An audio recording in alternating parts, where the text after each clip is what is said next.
रात के 2 बजे थे। मैं, अर्जुन और मेरे 2 दोस्त रवि और सीमा नेवादा रेगिस्तान के बीच में एरिया 51 के प्रतिबंधित क्षेत्र की बाड़ के पास खड़े थे। हम तीनों यूएफओ और एलियन षड्यंत्रों के दीवाने थे। क्या तुम सच में अंदर जाना चाहते हो? सीमा ने फुसफुसाते हुए पूछा। उसकी आवाज में डर साफ झलक रहा था। डरपोक मत बनो, अर्जुन ने कहा। इतिहास बनाने का मौका है। सोचो अगर हमें वो मिल गया जिसके बारे में सब अफवाह उड़ाते हैं, एलियंस। हमने बाड़ काट कर अंदर प्रवेश किया। चारों ओर सन्नाटा था। केवल रेगिस्तानी हवा की सरसराहट और हमारे दिल की धड़कनें सुनाई दे रही थीं। कुछ दूर चलने पर हमें जमीन में धंसा एक धातु का दरवाजा मिला, जिसके ऊपर एक धुंधली सी चेतावनी लिखी थी, सख्त मना है, स्ट्रिक्टली फोरबिडन। अर्जुन ने ताला तोड़ा और हम एक अंधेरी सुरंग में उतर गए। हवा में अजीब सी रासायनिक गंध थी। सुरंग खत्म हुई और हम एक विशाल भूमिगत परिसर में पहुंचे। रोशनी कम थी और दूर से गुनगुनाने जैसी आवाजें आ रही थीं। हम एक कमरे में घुसे। कमरा कांच की दीवारों से बना था।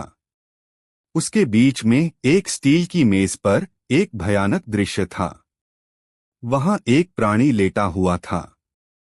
वह एलियन नहीं था जैसा हमने सोचा था। यह एक इंसान था, लेकिन उसकी त्वचा पूरी तरह से ग्रे थी, उसकी आंखें काली थीं और उसके चेहरे पर कोई भाव नहीं थे।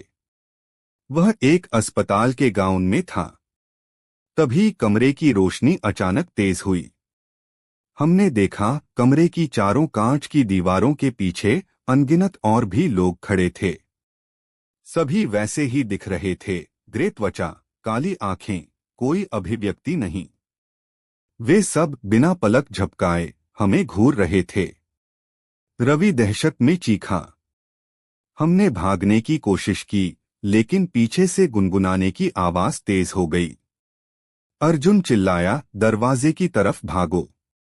जैसे ही हम दरवाजे की तरफ मुड़े, हमने देखा कि कांच के पीछे खड़ा एक इंसान धीरे धीरे अपना हाथ उठाया और अपनी उंगली कांच पर रखी।